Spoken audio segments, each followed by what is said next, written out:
But I wanted to really quickly introduce our team here.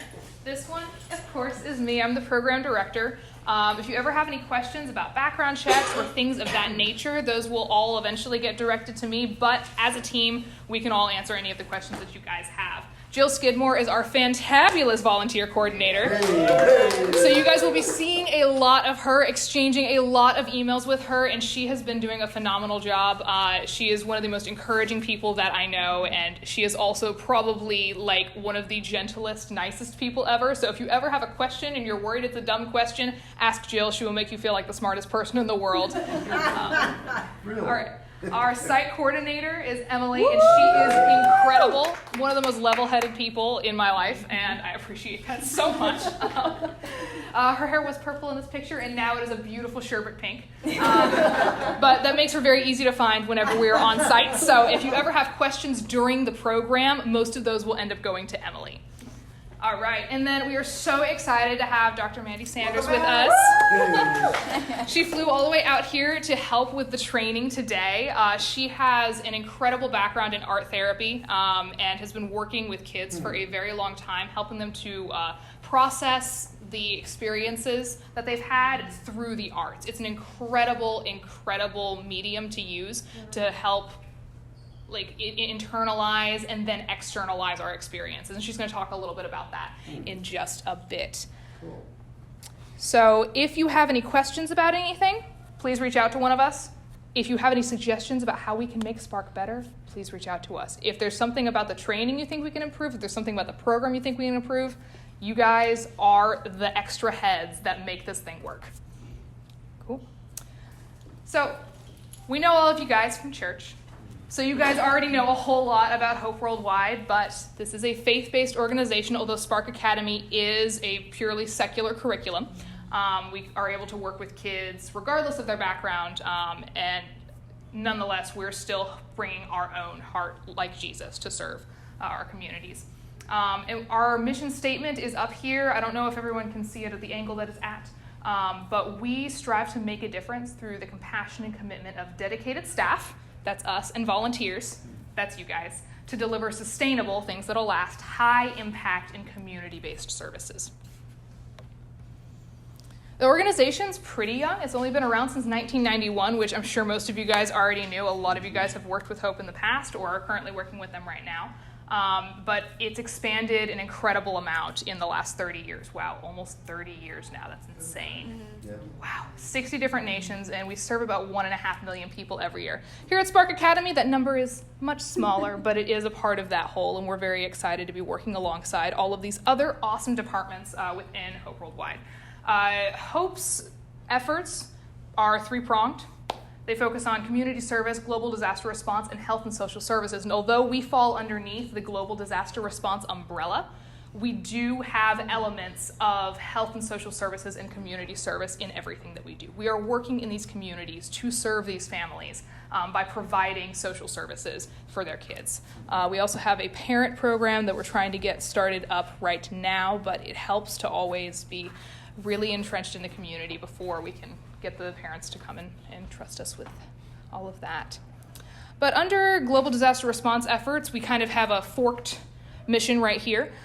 We branch all across the globe, which is fantastic, and our two main focuses with disaster response are providing the immediate on-the-ground resources that communities need to respond to the disaster.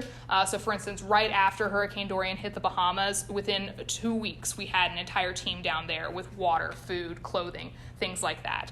And meeting those immediate post-crisis needs is super important, but the second half, developing therapeutic psychosocial activities for youth, it's a lot of really big words, and Dr. Sanders is going to be explaining what all of those things mean, is a nod to the fact that healing is a process, and it takes a very long time. Recovery will take years, and that's what we're trying to do here with Spark Academy, to try to help these kids develop resilience. So we're very proud to be working with Dr. Sanders. She advises and consults with all of our Spark Academies around the country. She has incredible expertise and an incredible heart, and we are very excited that she's going to be training you guys right now. She's going to change us. Mm-hmm. Oh, okay. Maybe just a tiny bit. Maybe. Mm-hmm. All right. Okay. Cool. Perfect. So, as we're getting a chance, getting my PowerPoint up. I'm going to give you guys a few supplies. You're just going to hold on to. So if you will just take one and pass it down. Okay, yep, you're welcome. What is it under? Yep. Which one is it under? Cool. So for any of you guys who are interested in helping out with the art class specifically, if that is something that is on your heart, you don't have to be artistic to do this. You just have to have a good listening ear and a heart to serve. Dr. Sanders is going to be available to answer questions you have throughout the program. If you have ideas you want to bounce off of her, if you have advice that you're looking for from someone who does art therapy as a profession, she is an incredible resource and also not even a little bit scary. So please ask questions, guys. I hope not, no. All right, same for these. Here, maybe I can help pass out some stuff. Okay, yeah. Cool. All right. Do you want us to help pass these out? Sure, yeah. Okay. You dropped the Leave one up flag.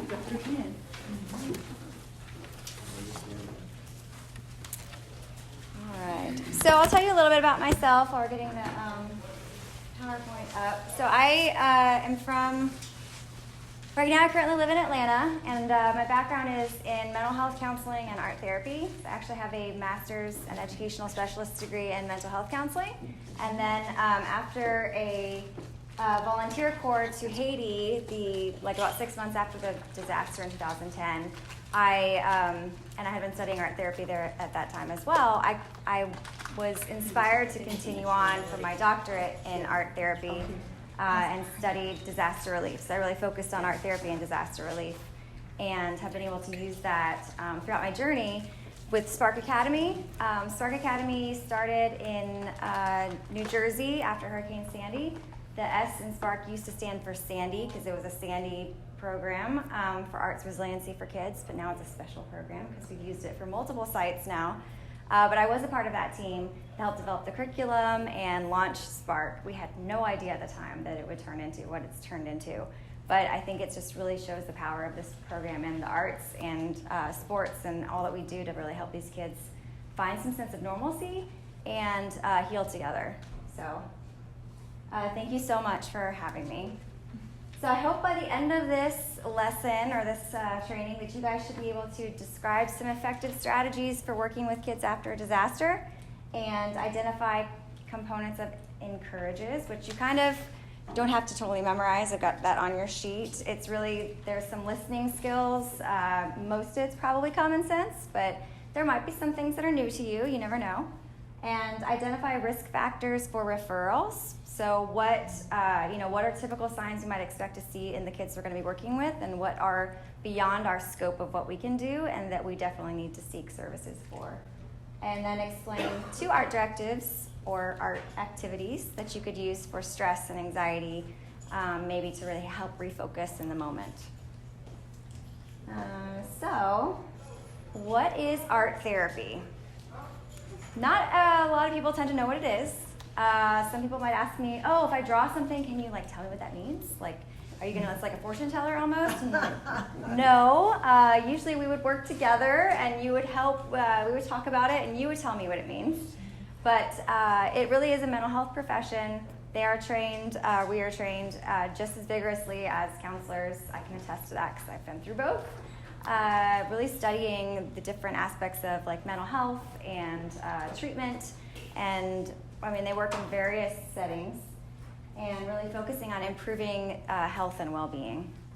And so I'll help people sometimes understand it more. If you go into a talk therapist, you're going to set goals, you're going to have something you're wanting to work on, and they might talk about some issues, ask questions, investigate.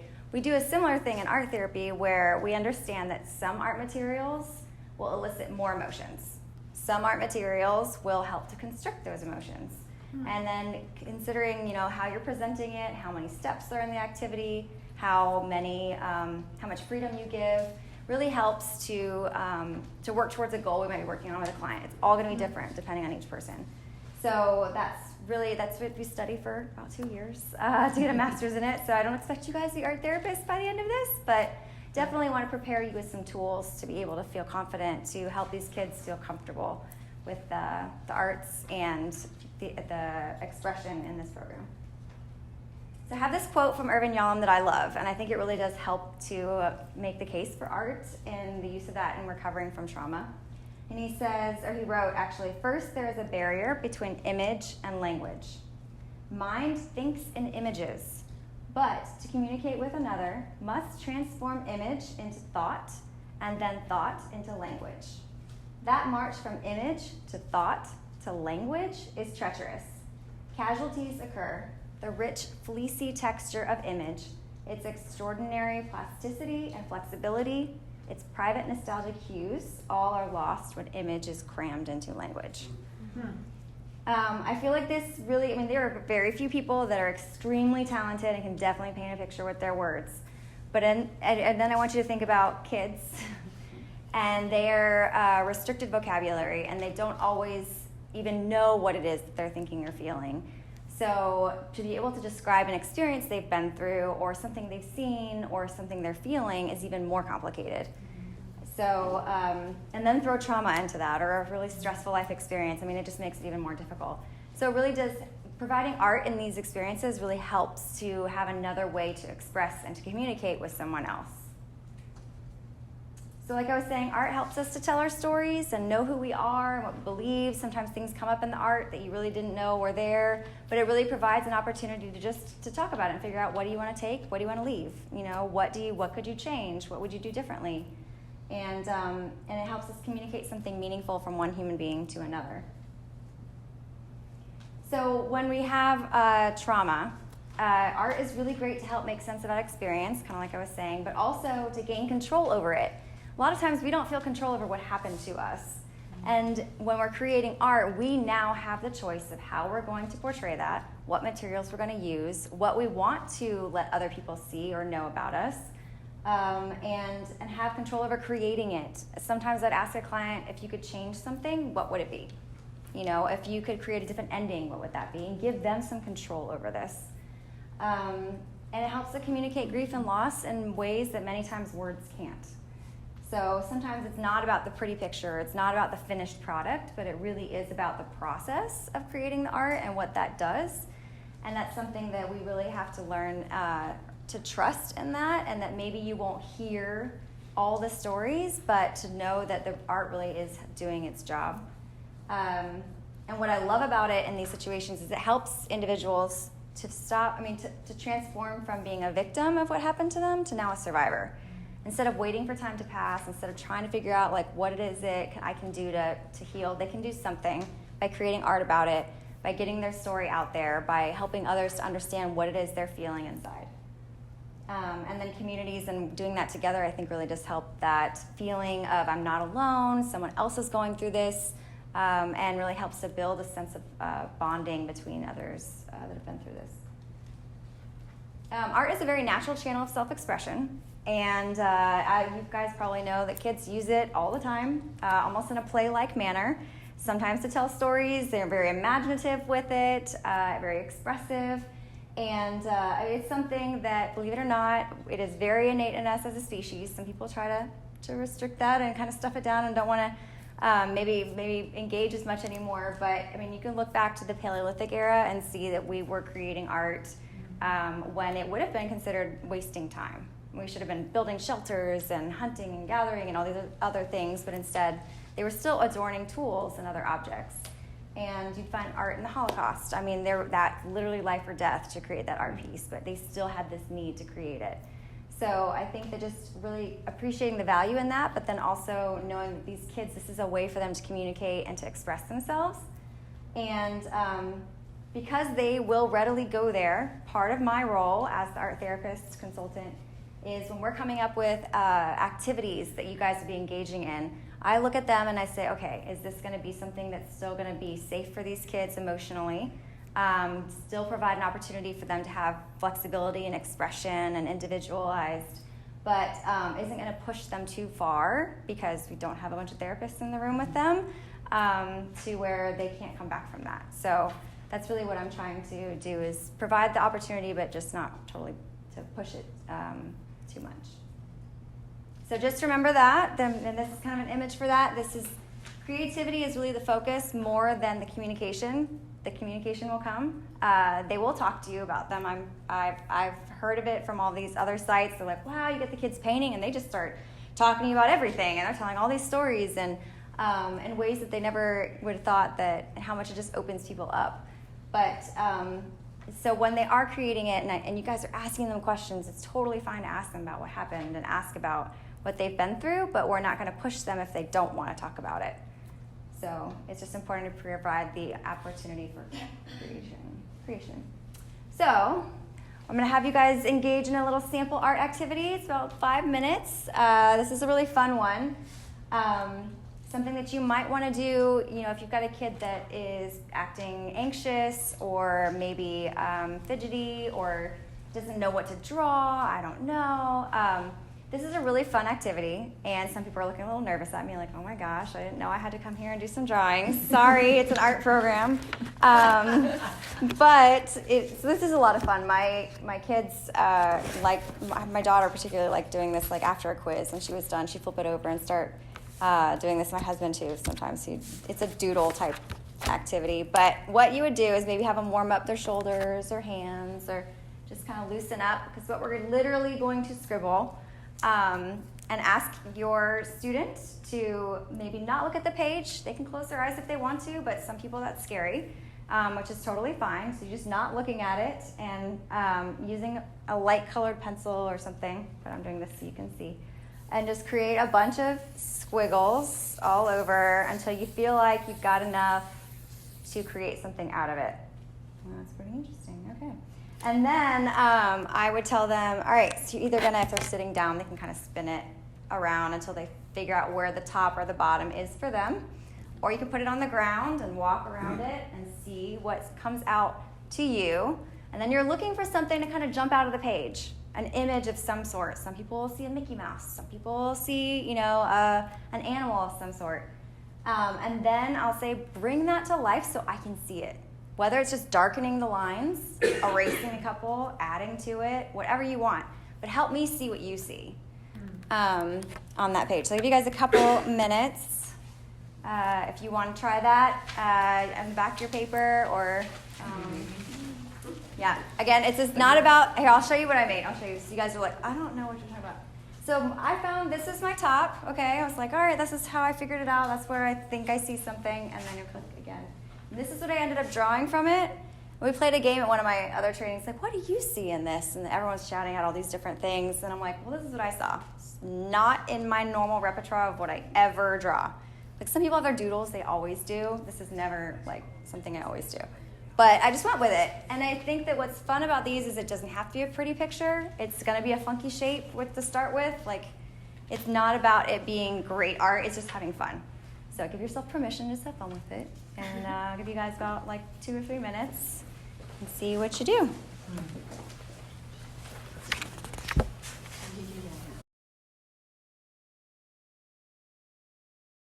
All right, so I'm going to go ahead and move on to the next part, and you're definitely welcome to finish these later. So we're going to talk about some trauma reactions in children. You have the seek professional help part on your handout, but we're going to talk about things that you might see and that are probably happening with these kids you're going to be working with or have been happening. First, we're going to talk about the behavioral responses, and that's going to be they might be having a decline in school performance, aggressive behavior at home or at school, hyperactive or silly behaviors, whining, clinging, really regressing, acting younger than they are, and increased competition with others for attention. A lot of these really are attention seeking, whether it's negative attention or positive attention. And it's not to say that the parents are bad parents and these kids are seeking attention because they're not getting it from their parents, but maybe they're not because there's so much focus on how to get housing, how to get, food and a job and other things that are not completely figured out yet. And so, and then also experiencing a trauma or a disaster really does disrupt that child's sense of normalcy and their trust in the world, really, and their sense of security. So physically, you might see that they're going to have a change in appetite, increased or decreased. headaches, stomach aches, sleep disturbances, maybe bedwetting, and nightmares. And sometimes, you guys are probably familiar with psychosomatic symptoms. That's where your emotions can affect how your body's feeling. And children aren't always in tune with, oh, maybe my tummy hurts because I'm nervous about something, or maybe my head hurts because I'm anxious or I'm stressed. Not to say that I would always say explore the medical explanations for those. Have you drank water today? Like what have you eaten? Like all these other things. But also maybe if they are seeming like emotionally heightened in some way, that maybe that is contributing to it as well. And so emotionally, you'll see some school avoidance or withdrawal from friends and family, things that they might have found joy in before that they no longer find joy in. And angry outbursts or obsessive preoccupation with disaster safety, I would say we totally expected to see some of these things in kids. And again, this is what you would be expected for ages 6 to 11. And then for middle schoolers, which I think some of you might be working with, it's very similar, but you might have like acne and maybe, I'm trying to think what else the other differences is. They're just a little bit more like more in depth of the same kinds of symptoms. So for Wonderful for Services, we're going to talk through a little bit about, you guys are probably familiar with anxiety and depression. Really, these are different things that if it is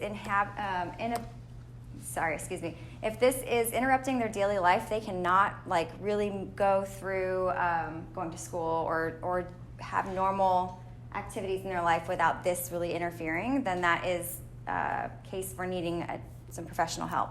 And in that, and that doesn't mean that they can't be in our program. It just means that we want to be sure that they are still getting services outside our program, because we want to help these kids. And you might have some that are behavior issue kids, and we've had in like Ventura, another site that I'm overseeing, a kid that was like running out of class, and he like was just acting out, but they were, and it was that Boys and Girls Club. They totally expected us to kick him out. They're like, yeah, you're going to kick him out, it's okay. And they're like, no, these are the kids we want. They're acting out for a reason, and these are the kids we want to work with. And by the end of it, he was fully, like, their 5-6 weeks they did, he was fully cooperative, he was interactive, and you saw a huge change, and especially when you welcome them back after something where they expect you to kick them out, And so I think just with showing them that unconditional love in that way really goes a long way with these kids. Some mental illness, disassociation, those are kind of out-of-body experience, or hearing or seeing things that aren't there. Inability to care for self. I mentioned this because just consider their developmental level. Age appropriate, what would you expect? And then everything that's on your right. The suicidal or homicidal thoughts or plan, that would be things like saying, I don't want to go on, I should have, I shouldn't be here, I should have died, or things like that, or saying they want to hurt themselves or hurt someone else. Use of alcohol or drugs, domestic violence, child abuse, or elder abuse. I think one of you are going to go over mandated reporterness, but these are things that, most of these you should definitely report to your site supervisor before these kids leave. But, if you remember anything, all of this stuff, before the kids go home. You immediately, whenever you can, get the child calmed down if you need to, but then report to your supervisor, and so they can, follow up with what needs to be done. So you don't have to know about all that. And I say, when in doubt, refer out. Usually means ask someone else if you think that, this is questionable, I don't know, is this something to report or not? Just ask someone. And the 2-on-1 United Way Help Hotline is great for providing resources and helping to connect within the community and let you know what's available. You guys ready for another art directive? Are you maybe feeling a little heavy after some of that stuff? I just have a question. With the Sure. last one with those numbers, is that available someplace? Because I noticed it wasn't on this. Oh, I didn't put it on there. So actually, we can. This PowerPoint is definitely available to you guys. So that's another thing. You don't have to worry about writing everything down. You can go back over it again at your leisure if you need to. But yes, we'll be sure you get that. Any other questions? Okay. This next art directive, I will give you guys an extra piece of paper if you want. You did a really great job with our scribbles. Here you go. We have more paper as well. Okay. If you need it. Oh, I just need one for my demo. Thank you. So this is called a watercolor breath exercise. We're not using watercolors. That's totally okay. Not everyone carries watercolors in their back pocket like I do. I don't. But this can also be done with like a marker if you need to. Watercolors are more relaxing, but in a pinch you could definitely use a marker or pencil, whatever you got. The point of this exercise, we are going to be doing some breathing. The point of it is to give you or the child a goal, something tangible to work towards as we're breathing. Okay, so I'll demonstrate for you. What we're going to do is you're going to take in a big breath, and as you breathe out, the whole time that you're exhaling, this marker is going to be touching the page, or your pencil will be touching the page like this.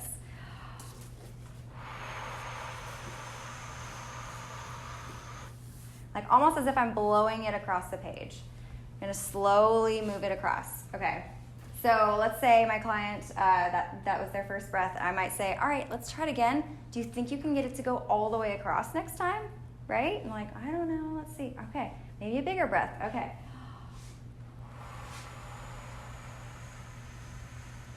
Even if it's a little bit. That's great.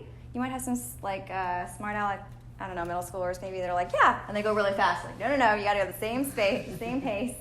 The other thing is, depending what size paper you have, say it's smaller, you can do like wavy lines. Because your line is going to be longer. You're just going up and down with it to give it, enough space to go all the way across. And the last option is to do maybe circles, like doing a spiral, and then if you could ask to try and do more, I don't know what you would call those, rings, thank you, across. So after I've asked them to do one or two, I'm going to say, can you fill up the whole page with your breath line? Like, can you fill up the whole page with breaths? And they'd be like, okay. That's giving you at least, I would say 10, sometimes more breaths, like deep breaths, really breathing through it. And I would have you guys just try a couple. You don't have to fill up the whole page. After I've done this with someone, I might ask them, do you feel anything differently? And you really want them to reflect back, if you can. And if they will, like, does it feel a little bit better? Maybe a little bit? Maybe a little bit. Do you think you would want to do some more? I mean, you just kind of give it, like, ask their feedback. If not, it's okay. We'll move on. But you're still teaching them tools. And I'm going to ask you guys, like, what would be a good situation you think you could use this in? Anybody? When they're experiencing anxiety. Yeah, that would be great. Yeah. Mm-hmm. Yeah, feeling stressed. And Maybe in a tense situation where they want to fight and you're trying to break up a fight. yeah, that too. And you can separate them in different spots and do a little mindfulness meditation or breathing. Yeah. Yeah, no, that's great. They're both very, very useful situations because we're thinking about, okay, coping skills. When would we be thinking about when we would want to need to breathe? We don't always remember to do it, but maybe take a step back and breathe. But I mean, both those are great, and you can really just, hey, come here real quick. Let's try this breathing. Because sometimes kids don't understand, or they understand, but they don't really want to fully engage in breathing. And this kind of makes it gives them something to focus on. They're also holding on to the pen or the pencil. And whenever you've got something that you can tangibly feel or hold, it helps with that sensory kind of grounding and refocusing. When sometimes we get way up here in our emotions and our thoughts and feelings, we need something else to ground us back in reality. Yes? What about a self-defeatist, I can't do it situation? As far as the breathing? Yeah. And I would ask them to try, even if it's not all the way across the page. No, if they are feeling that as a scenario, would this Oh. would this help? Would that be a time to bring it? I think so. I would definitely. I mean, anything you can get them to step out of that mindset and try something else, I think is great. Yeah. We're like, oh, let's take some breaths. Maybe it'll help make us stronger, get some oxygen flowing through, whether it's our brain or our muscles, whatever. And try again, whatever they're thinking they can do. Yeah, great. So those are just a couple, just brief little exercises. You guys can just keep up here that if you need them, you have my permission to go off script of whatever your curriculum is, and you're feeling in the moment, we need something else. this is not working. We need to like real refocus. These are the things that you should be thinking of and using in those situations. So helping skills for volunteers. I'm not going to read all of these because you have them, but a couple I'm just going to point out that tend to be the ones that people maybe don't always think about or know as much is, so we've got like eye contact, head nods, like all these things that we know about when you're listening. These are like listening skills, really. But the open stance is a big one. It really has to do with facing someone squarely. So if they're talking to you or sharing something vulnerable, really giving them your full attention and letting them know that you're listening to them is like facing them squarely with my shoulders, my feet sometimes. I mean, if I'm kind of like turned and angled somewhere else, it doesn't show that I really want to be here. It's like I'm ready to leave. So I focus on, giving them my full attention, uncrossing my arms. I'm someone that comfortably, this is comfortable for me. Like, it's not because I'm closed off, but this is just like, I'm like, I don't know what to do with my hand. Like, this is just comfortable for me, but I have to think about, I consciously have to go, I have to take my hands out, across my chest, because it really does convey to someone, like, I'm ready to hear, I'm not, like, afraid of what you're about to tell me or uninterested. And also leaning forward into someone in that way really does help.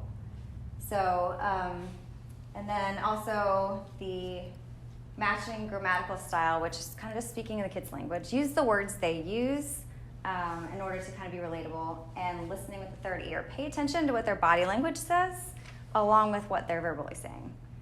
So you can ask them open questions if you want to engage and let them know you are interested, different like asking for details, or sometimes it's really great with kids to ask for examples because maybe their words weren't they weren't using them appropriately. You never know. So just ask, like, give me an example of that, or tell me, what does that mean? I mean, or there might be slang that you have no idea what it is. I run into that daily with a teenager. And so I'm like, okay, explain that to me. And it's definitely helpful. So whenever we are engaged and talking with someone and they're sharing something vulnerable, sometimes we feel inclined to share something that we've been through. And there's nothing wrong with that at all. But I am going to ask you first to reflect a little bit on, why am I wanting to do this? Is it because I'm suddenly reminded of it and I just need to get off my chest? Or is it really going to help this child? And sometimes it really is going to help them. But maybe you also have an opportunity to engage two children and help connect them with someone else that maybe went through something like that, which might be more powerful, and building relationships with them. But just something to think about. And I'll let you be the best judge of that. But I just say sometimes you just got to think, is this going to help me or is this going to help them? And then this is a quick video about empathy and sympathy. And I think it kind of just helps. It's by Dr. Brene Brown. I don't know if any of you are familiar with her work. I love her stuff. She does a lot of, for those of you that don't know, research on, she's a social worker. She does research on vulnerability and courage, and talks a lot about how they're kind of one and the same. But this is a quick clip about empathy. And we can go ahead and start.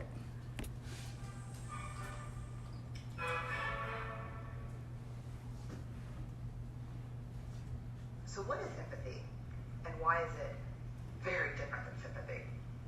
Empathy fuels connection. Sympathy drives disconnection. Empathy, it's very interesting. Teresa Wiseman is a nursing scholar who studied professions, very diverse professions where empathy is relevant, and came up with 4 qualities of empathy. Perspective taking, the ability to take the perspective of another person or recognize their perspective as their truth. Staying out of judgment, not easy when you enjoy it as much as most of us do. Recognizing emotion in other people and then communicating that. Empathy is feeling with people. And to me, I always think of empathy as this kind of sacred space when someone's kind of in a deep hole and they shout out from the bottom and they say, I'm stuck, it's dark, I'm overwhelmed. And then we look and we say, hey, climb down. I know what it's like down here. And you're not alone. Sympathy is, ooh, it's bad, no, you want a sandwich? Empathy gets choice, and it's a vulnerable choice, because in order to connect with you, I have to connect with something in myself that knows that feeling. Rarely, if ever, does an empathic response begin with at least. And we do it all the time. Because you know what? Someone just shared something with us that's incredibly painful, and we're trying to silver lining it. I don't think that's a verb, but I'm using it as one. We're trying to put the silver lining around it. So, I had a miscarriage. At least you know you can get pregnant. I think my marriage is falling apart. At least you have a marriage. John's getting kicked out of school. At least Sarah is an A student. But one of the things we do sometimes in the face of very difficult conversations is we try to make things better. If I share something with you that's very difficult, I'd rather you say, I don't even know what to say right now, I'm just so glad you told me. Because the truth is, rarely can a response make something better. What makes something better is connection.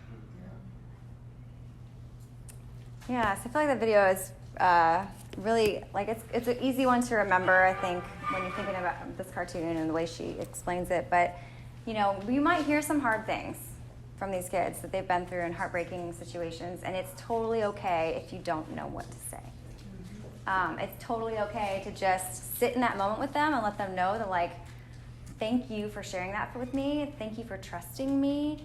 They may think, oh, it's not a big deal, but I think sometimes just letting them know and being human with them in those situations, like, and reflecting back on them, wow, like she was saying, wow, I don't even know what to say about that right now, just so glad you told me, is a great response, and just when you don't know what to say or what to do. So don't feel like you have to have the answers. I mean, you might go through and hear all this information from us and like, oh my gosh, what am I supposed to do? And it's like, you don't have to have the answers.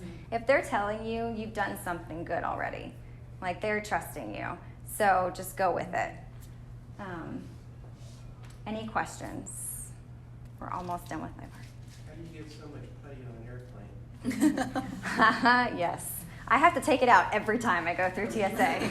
I go, I know what you want. It's right here. They flag me every time. This is not illegal, this is illegal? It's dense. We'll just say that. So it doesn't look pretty on a screen. Really? So they always, really? It's modeling clay. Yeah, people use Okay, it for no, bombs. I never knew that there was a limit on how many modeling clay. No, you can take it on a plane. You'll just have to go through a little hassle. That's all. But So you said that you were going to send us the slides, or we'll get the slides afterwards? Yes. Will we have kind of access to your you gave us a lot of great information. Yeah. But like your comments and stuff, will we have? We're videotaping it right now. I'm not on it, am I? Your face is not unless you want to turn around. Your hair might be on it. Well, we know John knows. But yeah, you will be able to watch that if you want to rewatch it. Thank you. Yeah, no problem. And then I also provide my email at the end, so you guys, if you think of things later and you want to contact me, definitely, please do. All right, another art directive, and you get to use the clay that you were just talking about. So this is a small piece. Oh, it's the next one. Yeah, there we go. We'll go back after this. This is a small piece of modeling clay. The great thing about modeling clay is you really didn't even need a sealed bag because it never dries out.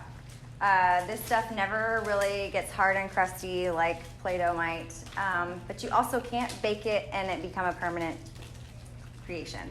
Can you eat it? I would not suggest eating it. Well, not me. No, They I wouldn't eat let them things. eat it. Yeah, Okay. I wouldn't let them eat it. I did have someone ask me yesterday in a training. They're like, "Is that a?" They thought it was Laffy Taffy or something. They're like, "Please don't eat it.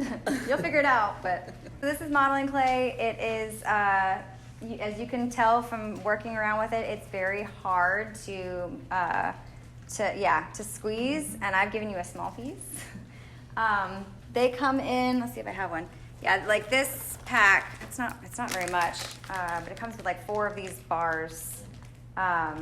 In different colors, and so you can get a big old piece if you want or not. But what I would do is, in the same situation, you might think of using a stress ball. That's what this is good for. I would say I would give the kid a decent sized piece for their hand and just say, I want you to move this around, squeeze it until it starts to warm up a little bit. which you're figuring out too. You're like, all right, I'm going to add some friction to this. But no, the more that you work with it and that you are kind of shaping it in your hand, it kind of does warm up, become softer. If you leave it for a while and don't come back to it, it will feel hard again until you start moving around with it. But it is really great for, not just for getting out energy and releasing tension, but also for fidgeting. As long as you don't have you're like, you're not going to disrupt the class with this. If I catch you throwing this across the room, you're not going to have it anymore. But if it really does help someone focus, there's not a problem with that. Like, that's okay if they're going to be responsible with it. And I would say that to them, but it is not a loud fidgety thing like some can be. I would say the only thing that I would hesitate on is if you have someone that has serious like sensory issues maybe. And the only reason I say that is because depending on the brand, they can be stickier. And it comes off, like if it's sticky on your hand, it wipes right off. But if someone does not like that feeling at all, that might not be helpful, but I don't run into that very often. I just know sometimes people, like if you have someone on the spectrum that does not like anything, that we might work with it in the bag or something like that. Maybe they wouldn't be able to squeeze it all the way, but they could still kind of play with it in a bag or something like that. Another thing you could do is ask them to create a shape that feels calming to you or feels soothing to you. Some people like to make like a spot for their thumb maybe that they can just kind of sit there maybe and hold it like that, or a shape that just looks like soothing. It could be anything, but you ask them just kind of play with it, and it, again, like one of our other activities, it gives you something else to focus on. You've got something in your hand that now you're able to kind of have a goal and work towards. It's engaging other parts of your brain. We've got the sensory and the kinesthetic and other things that are now working that maybe weren't as engaged before. So this is the great part about, this is called modeling clay. Again, you could do that with any clay, but this one is going to resist you the most, and so it gives you the most opportunity for really squeezing it and getting a lot of energy out. So we can step back one slide. And then I'm just going to talk to you about mandalas. It's mentioned on your sheet here, and you guys will be working on one that's like a pie chart, I think. Is that what you're going to do, or no? Yes. Are you separate ones?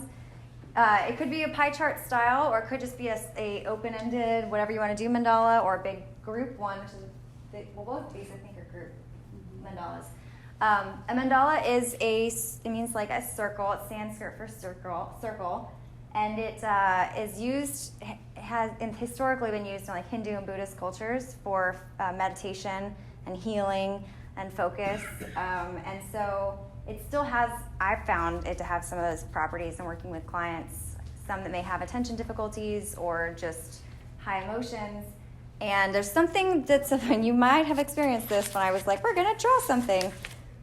There's something to be said about four corners on a page, and when you're looking at this and saying, I've got to come up with something, as opposed to something that's, let's see, this shape. I don't understand it totally, but I promise you it's less intimidating for some reason when you ask to work inside a circle and to come up with, just create, lines, shapes, images, whatever you want. You can make a balanced image. You can just put your color, like use colors to represent emotions. All different topics you could assign to that.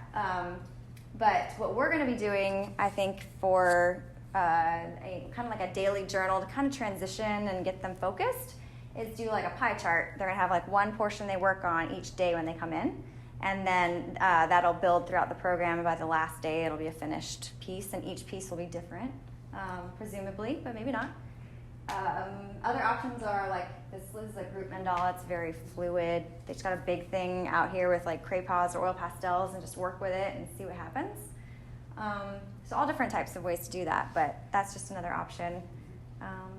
You will be doing it as part of your transitions, but also maybe they want to work on it more when you've got free time.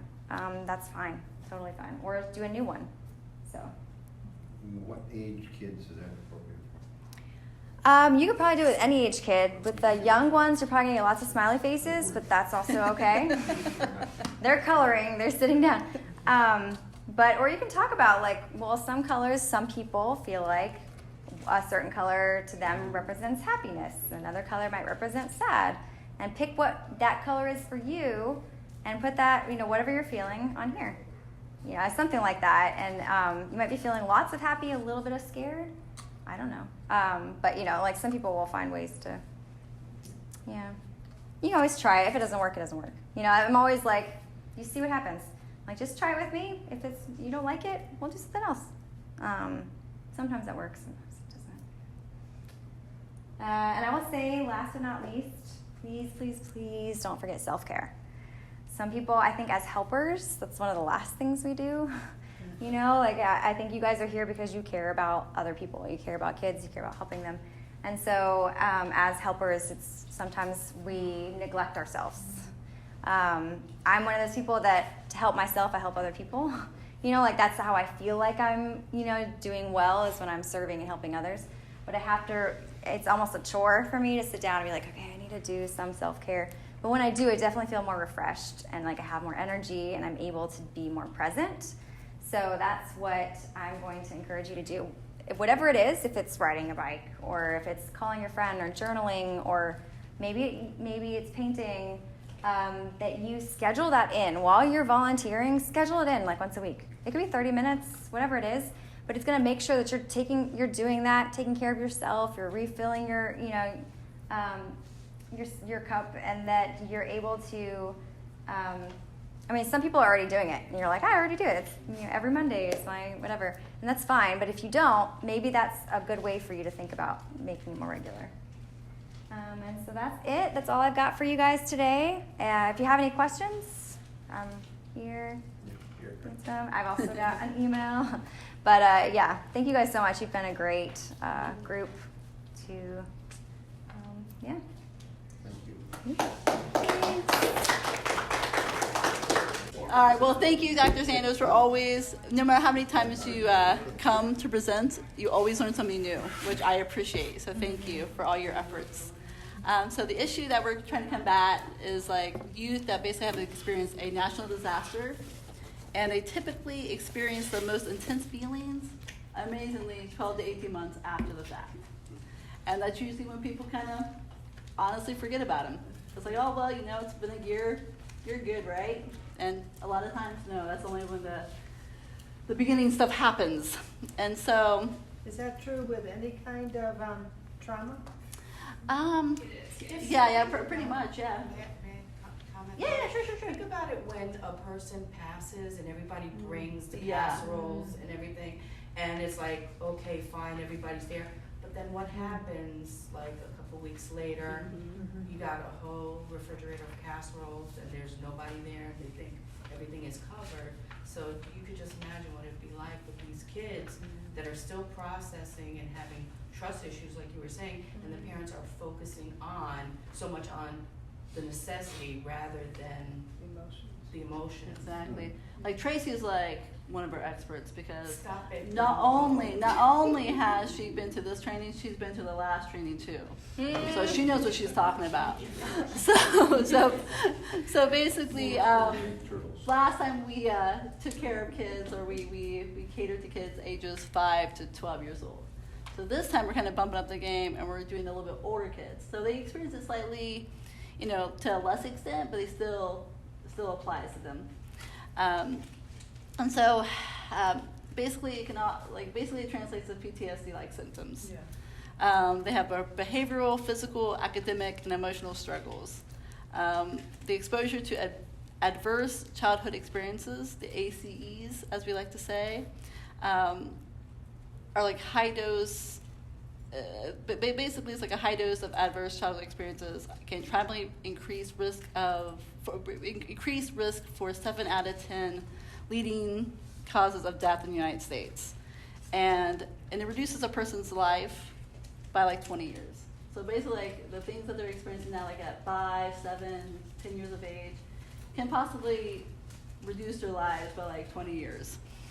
Research also shows, however, that intervention at this time is incredibly successful, so there's hope, at developing a child's resilience so that they can respond more constructively to future challenges. Okay, next slide. Okay. And so this is where we kind of come in. So we are implementing a research-based art and play therapy curriculum to increase resilience in young victims of natural disasters.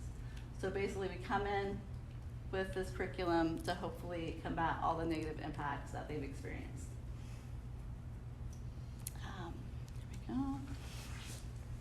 So our goals is first and foremost to help children to rebuild resilience by learning 6 character traits known to increase resilience. And second is to empower the community and the families to provide increased support to their children. Because honestly, we're only there 7 weeks, like 6 to 7 weeks, and then we're gone. So unless you actually get the community involved, unless you get like the parents involved, it's highly potential that they're going to just, backslide, because you have to take care of the whole village, so to speak. So a lot of us can already define resilience. It's really just the ability to bounce back. And so that's kind of what we're trying to teach these kids, is how to bounce back from their adverse childhood experiences, from the storm, from family issues, from whatever is going on in their lives.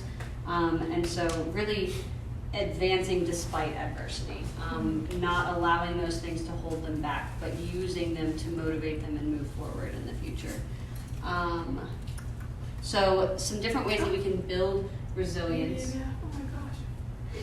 Some different ways we can build resilience is through good health. There is, I can't think of it. Brain-derived neurotrophic factor. I know, it's such a big word. Rebecca knows. Yes. So BDNF is a part of the brain that really helps absorb your learning.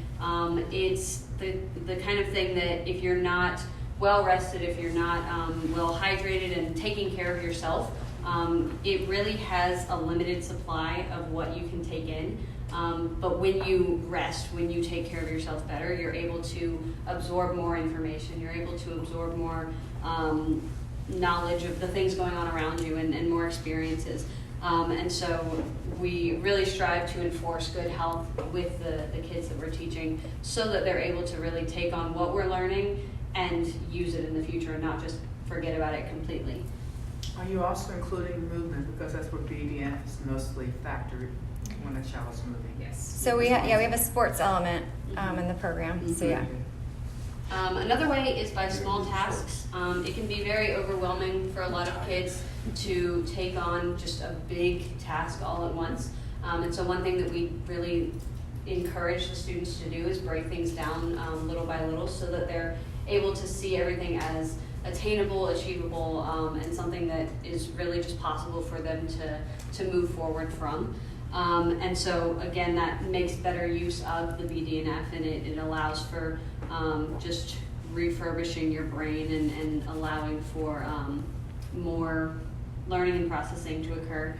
And then it also just helps our lessons to remain short and sweet for the kids. We're able to combine things like an actual lesson where we're sitting down and having discussions with activities or art projects or different things like that, so that they're doing these small tasks that all come together to teach them a bunch about this resilience. And then lastly, a way that we build resilience is through variety. So similarly to what I was just saying, we try not to just make it seem very classroom-like and we're not trying to make it seem like everything that they do at school. We want it to be very enjoyable for the kids. Typically it's in a classroom setting, and so we try to mix things up a little bit and allow them to be more, to have more stimulation from things other than just sitting down and being talked to for an hour. So the 6 domains of resilience, this is based on the PR6 scale. Yeah, it's the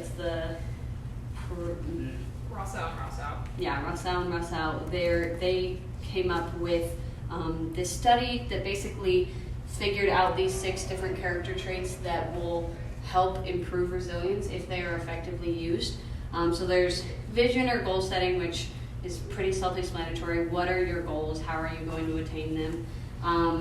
Composure or self-control, really taking the heavy and hard emotions and using them in a way that is more self-controlled, that you're able to really process the emotions and then act rather than just acting immediately. reasoning or problem solving, taking something big and hard and turning it into something easy, whether it be by breaking it down or getting a group of people together to help you. Health, making sure that you are physically, emotionally, spiritually, mentally, socially healthy in every way that you can be. Tenacity or perseverance, really bouncing back from the things that you're facing and being able to work through them. And then collaboration or social connection, just being able to have those support systems around you, whether it be your friends, your family, you volunteers or different teachers, just anybody in their corner that's able to help them really grow and have that sort of collaboration. So our Spark objectives, this is kind of where it breaks down into the classes. We have a performing arts program, which is basically where we do a lot of the stuff that Mandy was just talking about. And it's to express the thoughts and emotions through, sorry, I said that wrong. The performance art program is more of a theater program, and that's where they're expressing their emotions through creative writing and performance-based activities. So we do a lot with music in that class. We do a lot with writing, just for the kids to be able to express themselves in a way that they might not have every day at their school. Like screaming. Like screaming. We play games called where you just scream, and it's great. There's but we also have the art directives with healing attributes. We call that our healing arts class. That's what Mandy was talking about. So that's really using those creative aspects to heal and to grow through what they went through. And then last we have a sports and character education, which we call Champions of Character. And that's developing skills that really build resilience and allow them to grow and make those connections in a physical way, so they're able to be active and really burn those calories and build endorphins and everything like that. So this is just the breakdown of them all. We have Healing Arts, Champions of Character, Theater Expression, and then our Empowering Words, which is like a creative writing portion, which is part of the Theater Expression class. That's just like a 10 to 15 minute time where we let the kids really just write or draw or whatever they're feeling in that moment based on the lessons that we've talked about or based on the activities that they've done, just allowing them to put their own thoughts onto paper. And some things we do with it, we give some of the volunteers or the staff at the different programs that we're at, we give them the opportunity to read and respond to the kids' journals if the kids are willing and would like that to happen. And so that kind of allows for more of a mentoring process. So now we could talk about you guys. We talked about the kids, we talked about the program, we talked about the research, we talked about Dr. Sanders' stuff. So basically you are a mentor. And this is your primary responsibility, is to be a mentor, to show mutual respect, to provide a safe environment so they really feel like they can trust you, and to communicate it effectively. Like, if you're saying one thing and you're doing another thing, the kids are just totally going to know it. And also, like when I used to teach school, like kids know when you haven't been sold on something. So go in hog wild, the thing is the best thing ever, because it will be, because we have really great curriculum. And they will follow along. They will be so energized and so excited just to be with you. Now the recovery during a natural disaster is like a community effort, like I was talking about. You as a mentor are one important piece of this equation. Just remember that you don't have to do it all, and we're not asking you to do it all either. So, as it says on the screen, we have our mentor is an advocate, a resource, a helper, a motivator, a guide, a companion, and a positive role model. This is what a mentor is not. It's not, you're not going to be a social worker. We're not going to be Santa Claus making them outlandish promises. We're not going to be the judge or the parent or the psychiatrist or anything. You're just there to offer support and just to encourage them. Honestly, a lot of times all they really want is just a listening ear.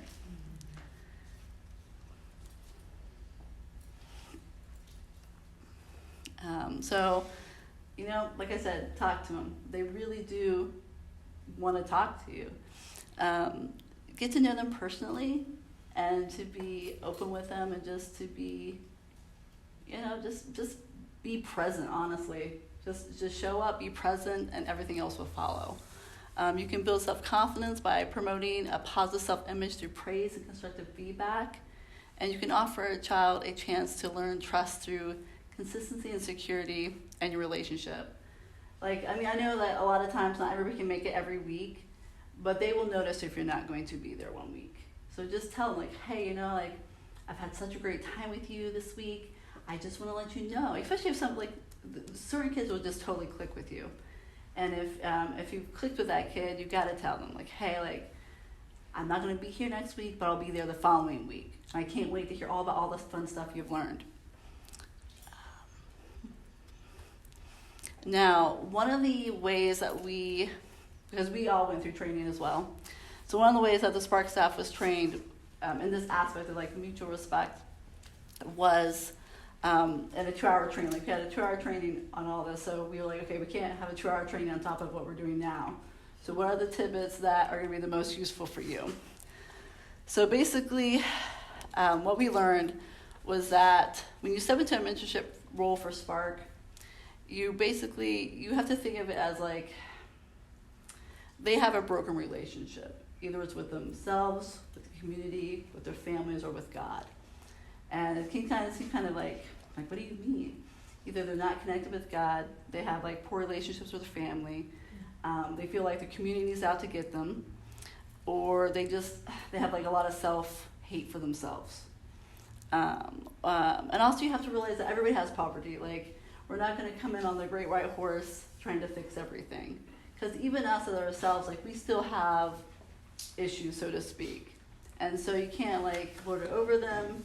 You're on the same playing field. Like, hey, you know what? I know you're going through a really hard time right now, and I just want to be there for you. And then the last aspect that we all thought was really great was when you give people free things unprompted, you take away from their dignity.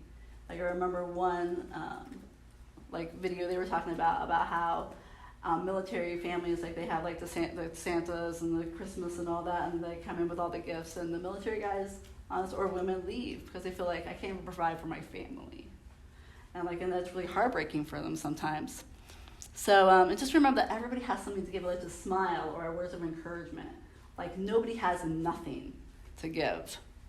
And so I actually went to a training myself on my own. And one of the activities they had us do was we all got a paper plate. So I'm going paper plate helpers. Yes. Okay, excellent. All right. Take a marker or two. Take a marker or two. I think that should be enough plate. Possibly. So here. Take one, pass it down. Just one plate. They kind of together. Good frisbee. I know, honestly, I was thinking that, like, that would be, or a great hat, or you can make, like, the little tambourines. Well, for kids, not for you, silly. Okay, so what we did, I think we're almost just about ready. So I want you to think about, like, when you think about what makes you feel safe or secure, and I want you to draw that on your plate. Or you can write it if you don't feel like drawing, but write whatever you think, like, what makes you feel safe and secure. So I'll give you a few minutes to do that. You can write it or draw it. Either way. I found it more helpful to draw it because I can visually see. I'm a visual. But if you like writing's cool too. All right, now I would like everyone to rip up their plates. Rip it up. Rip it up. Rip it up and quite a few times. Throw it on the ground. Okay, you can't throw it on the ground. Oh, no, it fell. Oh, I guess you can. You just have to pick it up. Oh, but that's hard sometimes. And so they basically had this activity to basically visualize and kind of symbolize what it felt for those children when they went through Hurricane Florence. And we're adults, and honestly, I was like feeling really emotional when I did in class. I'm like, oh my gosh. Like imagine not having that warm fuzzy blanket, or that safe, secure second story in your house with the locks, or having prayer and God and your support system and family around you. Because honestly, like a lot of the families have been distracted. You know, they're trying to find jobs, food to eat, a place to live, and some people still are not, haven't quite moved back into their natural contact, so to speak. And so it's just, I think it's just an important reminder just to realize that, like, as adults, we feel uncomfortable when things are outside the norm. Imagine being like a 5-year-old, like, oh my goodness, like everything I've known and come to depend upon has been really ripped away from me. So of course they're going to have those issues and those difficulties. So number 2, showing mutual respect. So basically, when you do things with people, like I say, like it makes it an even playing field. Like, I'm not doing this for you, I'm doing this with you. We're a team. I don't think, because when you do it for them, it's like you're saying that they're not capable of doing themselves. And we never want the children that we're with, or even the parents that we're with, because like I say, like in 7 weeks, we're going to be gone. We don't want them to think that they can't do it once we're gone. So basically, like I said, like empowering themselves to do it themselves, like encouraging them. Identify and support the God-given strengths that they already have in their community. Because sometimes, like, when things are going really, really crazy, you kind of forget that you do have these special God-given talents, and you are really capable of doing more than what you dreamed possible. And so, sometimes when charity is done, it's done poorly. Sometimes when charity is done poorly, it actually can do more, harm than good. So, like I said, like if you do it for them, then they're not going to think they can do it themselves, basically. I think that's really important to think of too. I mean, whatever activity you're doing with the kids, like do it with them. Yeah. Because that just shows them you're like, oh, this is really cool, or and that you're not just babysitters standing back. If you were to make your art piece or play the sports or whatever you're going to do it with them. Maybe not be so vested in your piece, but know that you can finish it later. But but be willing to like stop and help. But showing them that like you're engaged in doing it too, modeling those healthy coping skills for them, it goes a really long way. Yeah, absolutely. And honestly, like we found that the more that you like share the experience with them, like painting the wooden bricks or wooden blocks for the lighthouse last time, the more when they were actually able to do more. Like, oh, like this is something that my, the volunteers value and think is important, then I'm going to do as well.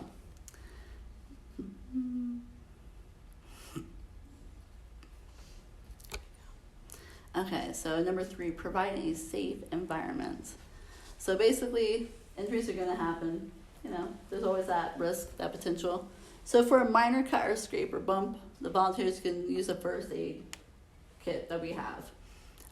Emily will show you all when we get to the site. She knows all that fun. 2 or 3 already. See, she's already 2 or 3. She's well prepared. But if for any, like with any serious injury, bleeding or worse, notify your site coordinator immediately. And of course, the disclosure of child abuse. It's something that we don't like to talk about, but it's always the potential out there. If a child does disclose any abuse or neglect outside of the academy, or if a volunteer sees visible signs of abuse or neglect, inform the site coordinator immediately. But obviously do not share any of the details with anyone else on site. That's the buck stops with Emily. And what's important to acknowledge about that is in the state of North Carolina, anyone who works with children, regardless of if it's on a professional level or not, is a mandated reporter. So you are required by law to disclose this to the proper authorities. So come to one of us as staff if you suspect a child is being abused, either at Spark Academy or somewhere else, at school, at home, and we will report that to the proper authorities. That is required by law for the child's safety. Yeah, absolutely. So providing a safe environment.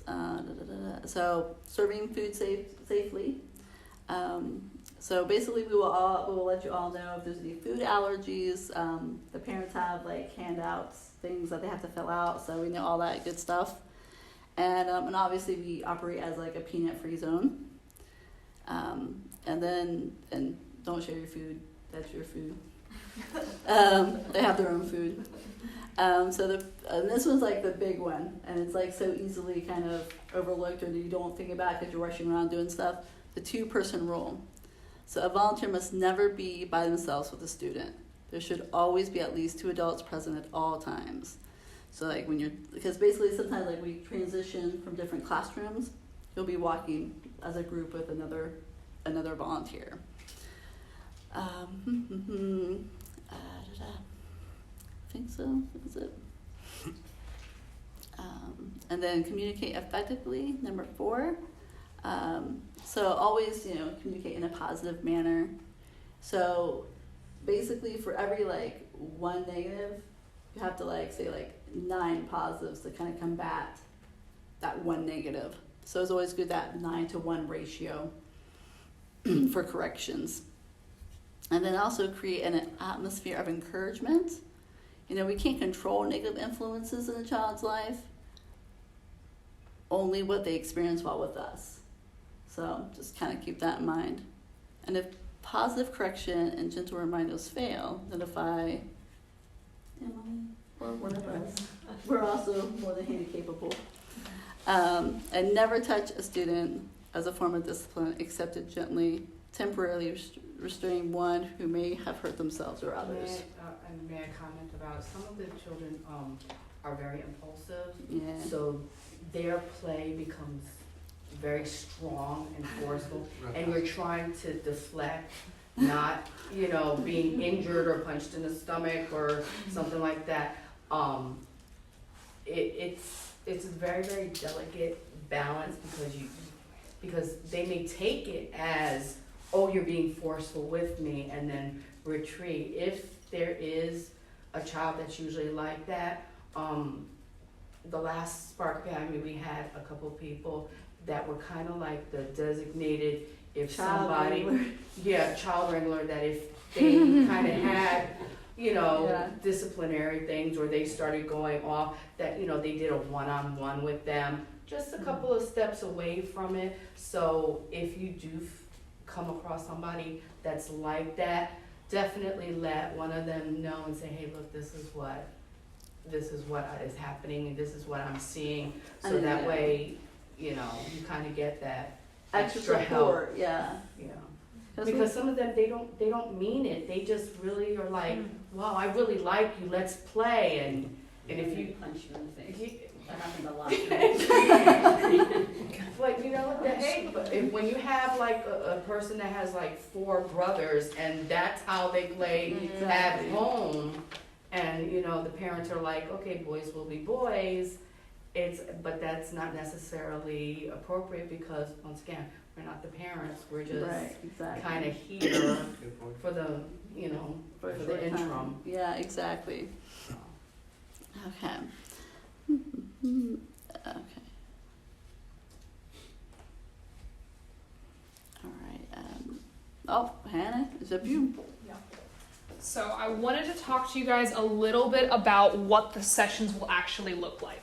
We've talked to you about the curriculum, what it is that we're trying to teach, the flavor of the lessons that we're going to be presenting, and these are the more hard logistics.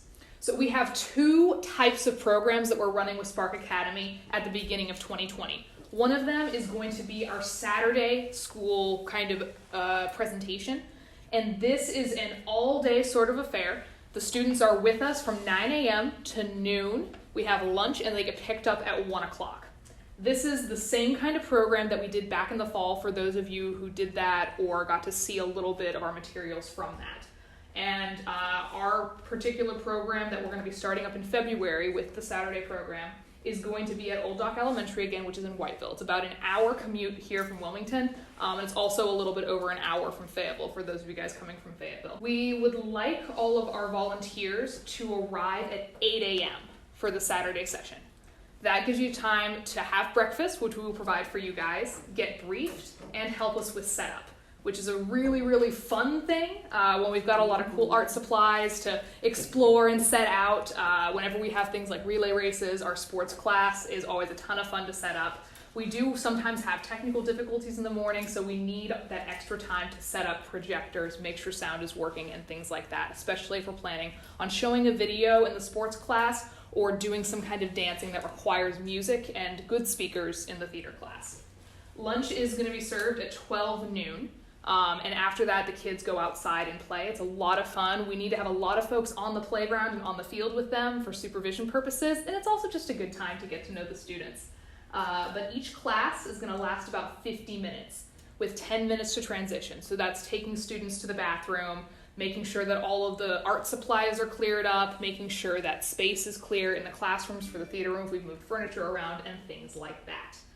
We have lesson plans for every single one of the sessions, and those will always be sent out a week in advance. The way we did it with our last program, every single one of the classes, art, sports, and theater, had one particular volunteer who was able to attend most, if not all, of the sessions, who was very, very familiar with the curriculum and the lesson plan. They were the lead teacher and the one actually teaching the lesson to the students and leading the activities with the support of all the other volunteers in their classroom. We send these lesson plans out a week in advance of the session. So if our first session is going to be on health, on a Saturday, we will send out the health lesson plan Sunday night or Monday morning. And that gives the lead teacher a week to prep for that. Now, we did not send the lesson plan out to every single volunteer because we didn't want to overwhelm everybody with information, but the lead teacher, of course, had to understand what they were going to be teaching. But is that something that, not as a lead teacher, but just as a standard volunteer, you guys would like to have? Yes. Okay. All right, so we'll send that out to all of our volunteers who are going to be there. That means it's very important, and we'll show you guys how to use Volunteer Hub a little bit later, that you register for the events you can attend so we know you're coming. If you're not signed up for that particular event, you're not going to get the lesson plan because we don't know that you're coming. If you can't figure out Volunteer Hub, no worries, just text one of us. We'll make sure that you get the lesson plan. So that's going to be our Saturday session. All right, they show up at 9 a.m., 50-minute class, 10 minutes, rotate, 50-minute class, 10 minutes, rotate, 50-minute class, 10 minutes, rotate, and then lunch. Now, the other kind of program that we're going to be running, and this is going to be in Burgaw, it's about 45 minutes from here in Wilmington, give or take, depending on which of the two schools we're going to be at, is an after-school program. We are going to be coming in with Communities and Schools after-school program. CIS, Communities and Schools, is an incredible organization. We love them, and they are all across the nation, and they work with students who are specifically at risk of dropping out. They offer them academic support, tutoring help, and they also do a lot of really fun like immersion and stuff like that. They have these enrichment activities. And so for the next month or so, we are going to be the enrichment activities once a week for these students. Now, what's different about this program from the Saturday program is, one, it's not on a Saturday. It's going to be in the middle of the week. And I know you guys are busy. A lot of you guys work or have children of your own. And Tuesday and Wednesday afternoons might be full on your schedule. But if you are able to attend, we do need people to help us leading the activities and working to control the crowd during the program. The other difference is that this program is a lot shorter. On Saturdays, we have 3 hours of class time and 1 hour of playtime and lunch with the students, a total of 4 hours with these kids every single Saturday. Here we have at most an hour and 15 minutes each week. From what time to what time? So this is going to be running, we like the volunteers to arrive around 3 o'clock in the afternoon so that we can brief them and have them begin setting up, but we don't actually begin working with the students until 4 o'clock. At 5:15, the students are sent to their buses to get bused home, or their parents come and pick them up. So we're with them from 4 to 5:15, reporting for duty at 3 o'clock, if that makes sense. There's also the CIS staff were mentioning that it's just them. Sometimes it's only 1 or 2 people that are actually there as their staff, and they do tutoring before our program starts. And so they were saying if there was anyone who would be willing and able to come in early, that time from 3 to 4 is also going to be to help the students with tutoring, so that it's not just one person helping 20, 25 students. But these are not students that were affected by the hurricane. These are just students that have additional learning needs. So there's overlap there. Burgaw is in Pender County, and it's one of the low-lying areas, one of the rural areas that was hardest hit by Hurricane Florence. A lot of the students in this program are still actually in temporary housing. They have not been able to move back into their homes. Not all of them experienced super negative effects from the hurricane, but they all at least know somebody who did, just by the nature of the community that they live in. And one of the things that we're very excited about is working with communities and schools who already has a relationship with these kids and have been helping them work through not just natural disasters as an adverse childhood experience, but also things like socioeconomic status, childhood trauma related to things other than hurricanes and whatnot. And this is an arts resilience program, not just a hurricane recovery program. And we're helping them to respond to all kinds of challenges in their life. We just get the incredible opportunity because of us coming together with the American Red Cross and Hope Worldwide after Hurricane Florence and Dorian.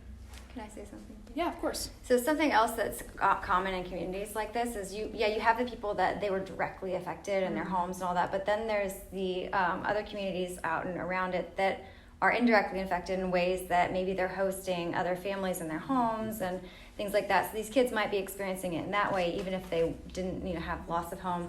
And then there's like a snowball effect of, we've got this one event that happened, but now we've got Aunt Susie and her 4 kids living in our house, and then mom and dad are fighting all the time, and now they're getting a divorce, and somebody's moving. I mean, it's just like you just don't, and someone's got a substance abuse problem that's developed because of so much stress. I mean, it might have started with the hurricane, but then you've got a bunch of other things that these kids are also dealing with that create some of these symptoms that we're talking about. Yeah. Absolutely.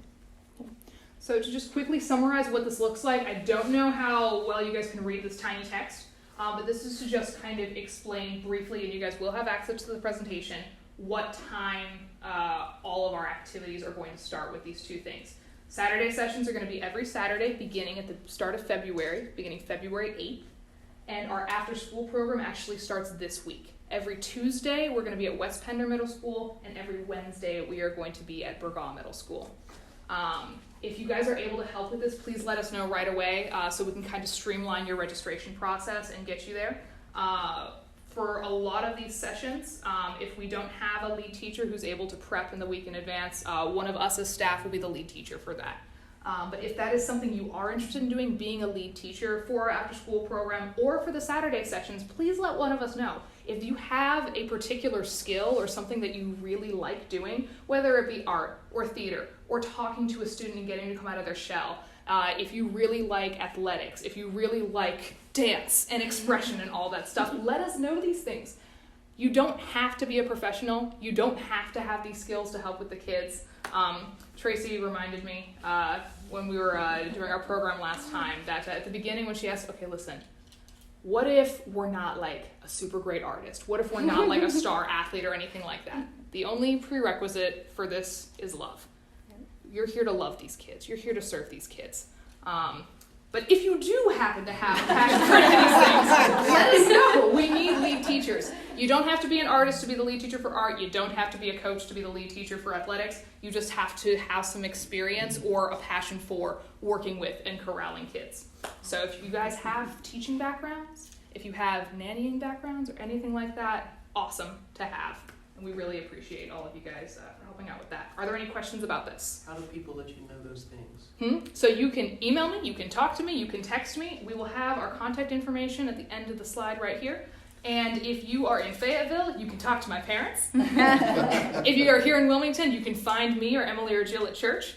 And if you are anywhere else, you have our phone numbers or email addresses and all that good stuff. And also on Volunteer Hub, when you do make your account, they actually do have a section kind of near the bottom where it says, hey, any special talents?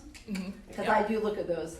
Yes. They're very helpful. It is, absolutely. And I'm available throughout the programs. Like the part of my role is to consult with the lead teachers. So I have some that will call me on a weekly basis. They like to set it up and be like, hey, I want to talk it through before we do it. And that's totally fine. Some people feel, I'm okay, I'll call you if there's a problem. So that's up to you, but that's part of my job. I'm here for that. So I say just take advantage of it. I'm here to just, for you to just, as a sounding board sometimes too, and problem solving. So yeah. You can never communicate too much. Always talk to us if you have questions, concerns, suggestions, anything like that. We love to hear that. We are 4 heads, and we'd love to have 50 heads all working on this thing. Too many cooks spoils the soup, or whatever the expression is, but that does not apply in this case, all right? We'll worry about the logistics. You guys worry about the kids. If there's something about the lesson plan when we send it out that you guys don't like or you think would be better, please let us know, and we will definitely take it under advisement. So one of the things that we're going to have you guys do before you're allowed to get your food is you need to finish your registration on Volunteer Hub. This is how we know who is going to be volunteering with us. It's how we communicate to you when the events are, and it's how you tell us that you're going to be at specific events. It's an awesome website. It's pretty user-friendly, but it's not the most intuitive. So we have instructions by the computers for how to register if that is something that you have a hard time with navigating those sorts of websites. One of the things that you will be doing as part of your registration process is completing a background check. If you have concerns about that, please talk to me. I would love to chat with you guys about that. It is required by law for anyone working with children to undergo a federal and state background check so that we know that you're not secretly a criminal. We don't believe that any of you guys are secretly criminals, but the government has to say, yes, they're good before you guys are allowed to work with these kids. We do allow minors to volunteer with us. Of course, if you're 18 and over, you have to go through all of these different things, and there's an adult waiver that you'll sign on Volunteer Hub. It's very straightforward.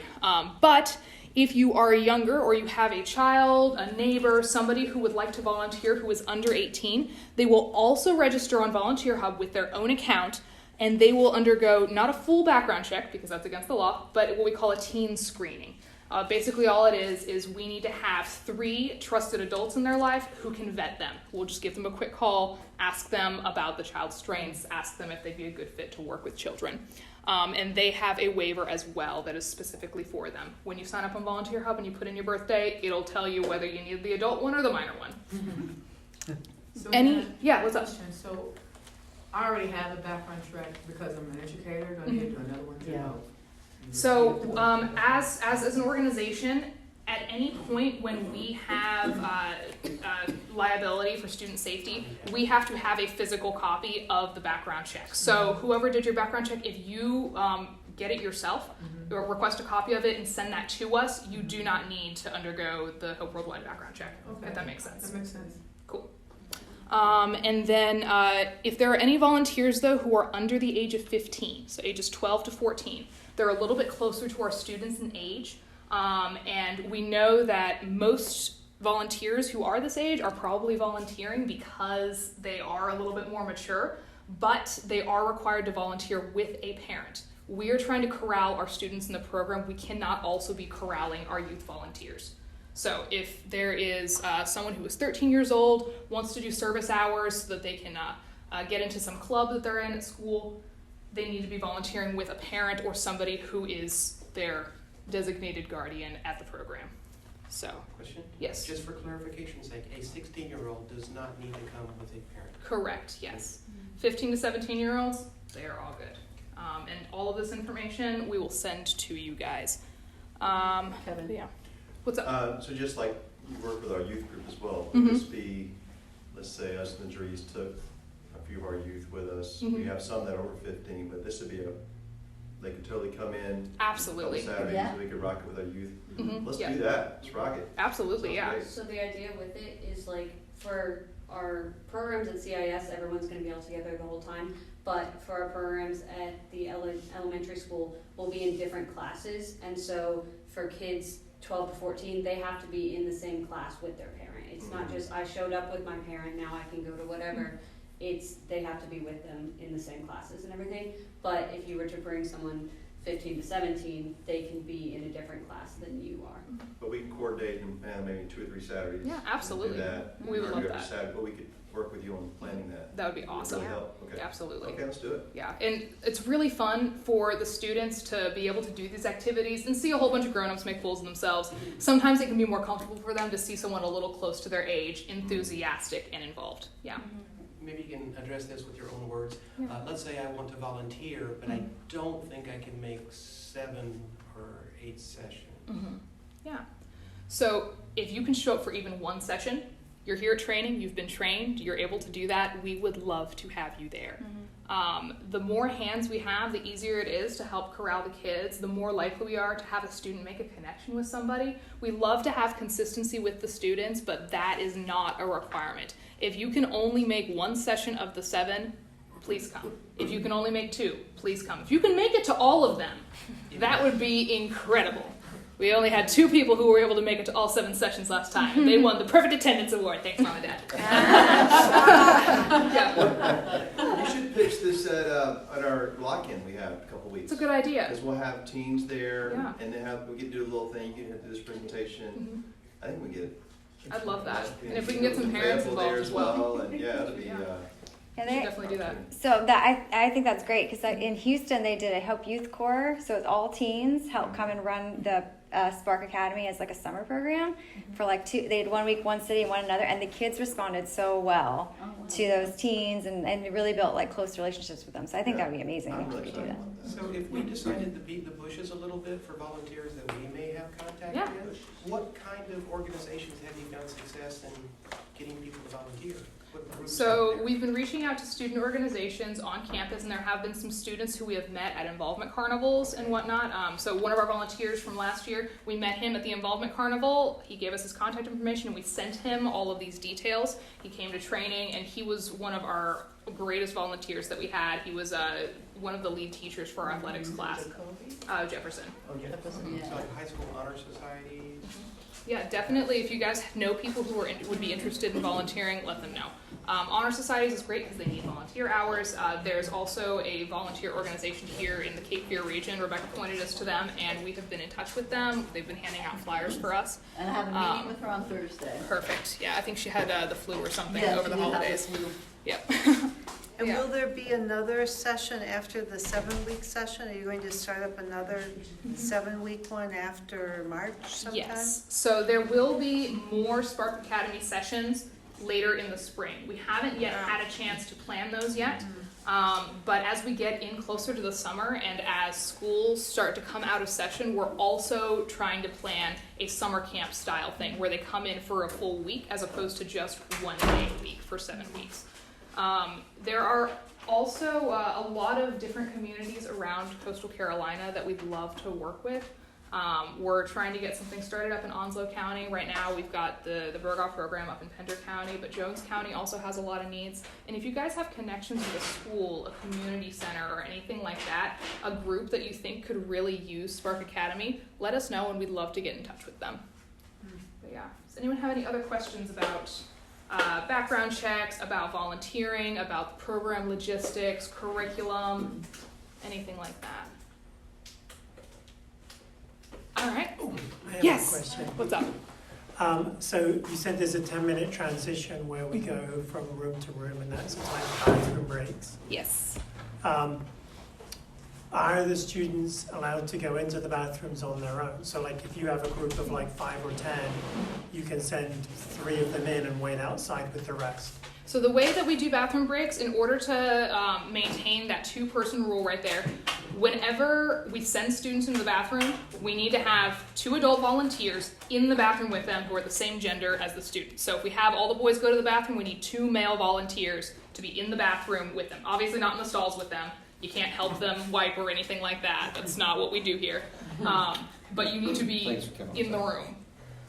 If, due to the numbers that we have, we can't get 2 volunteers of the same gender as the students in there, it is okay to have, so all the boys have gone to the bathroom, you have your male volunteer who is standing inside the bathroom with the door open and a woman standing just outside the door, just for who can see the guy volunteer. We need supervision, accountability, and all that stuff.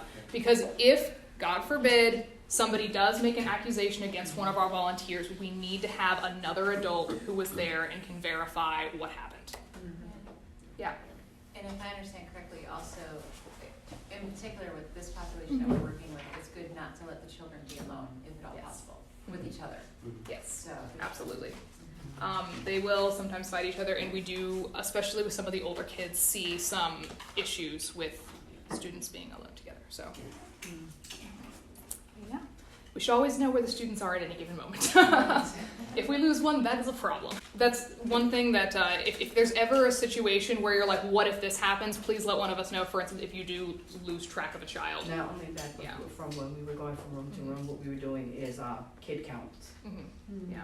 Making sure that we have the amount of people there. There's not one lingering behind, like one of the doors and stuff, especially in the gymnasium, because there's a lot of open and tuck away spaces. Question. This one's more lighthearted. Do we get walkie-talkies and badges? Unfortunately, no. You do get these really cool T-shirts, which is awesome. And honestly, the way that we've been keeping in touch with one another is everyone's got their cell phones. So we will have your phone numbers. You guys will have all of our phone numbers. If you run into an issue, text one of us or call one of us. But as staff, we're also going to be going from classroom to classroom. We'll participate in the activities. Sometimes we'll help with the lessons, but we are there to support you guys. If you need help with anything, like you're in a classroom, you're doing an art project, and a kid has just spilled the paint bowl all over the floor. Or a nosebleed. Or a nosebleed, yeah. We will go get medical supplies, we will go get cleaning supplies, different things like that. So anything you guys need while you're there, that's what that's for. And have fun with them. Like, I think one of the programs, we're in a school, so you kind of almost have this impression that, like, it should feel like school and, like, okay, we're going to be quiet, we got to listen, but it shouldn't. It should almost feel more like summer camp. Like, they should be having fun. If you got to do, like, funny, like, all right, we're going to walk like I don't even know, like an elephant to the next room, really heavy feet. All right, guys, like, come up with something fun for every transition or something that really engages them, and they're going to be loud, and it's not going to be this, like, quiet, but it's so that they're having a good time and engaging with you guys, and it shouldn't really feel like school. It should feel like, they're having fun and learning these things. Cool. All right, well, speaking of fun, if no one has any other questions. Question. Let's say I have a buddy on a Friday, and I say, hey, you gotta come with me and volunteer tomorrow at this Spark Academy. How do I bring them along? Can they sign up like that? Does something like that work? So their background check has to clear before we can let them work with the kids. Yeah. So it is possible to get a background check cleared overnight, but we'd have to be doing that as quickly as possible. So it has to be days before. But that's initiated through Volunteer Hub, the background check. Through our kind of flow of volunteer registration, but in a quick case like that, most directly, the background check is initiated by me. I'm the one who requests the background checks. So if you have a case like that, somebody wants to volunteer, send them all the training information, let us know. We will submit all the stuff for the background check. So they'll have to do a pretty quick turnaround with making sure that they understand all of our policies right away, get screened. But that is something that's definitely possible. And if they have to wait till the next week, that's fine. Yeah, ask them Thursday. Yes. We did have one individual who said, like, on a Wednesday, I think maybe I could help out.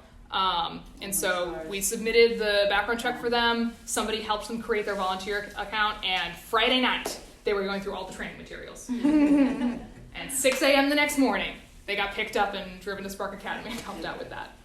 There you go. Cool. Any other questions? It was a lot of information we just gave to you guys, but we do have our contact information here. If you have any questions, we will be sending out this presentation to all of you guys so that you have it along with our notes and a link to the recording that we've just made that has all of our commentary and stuff like that.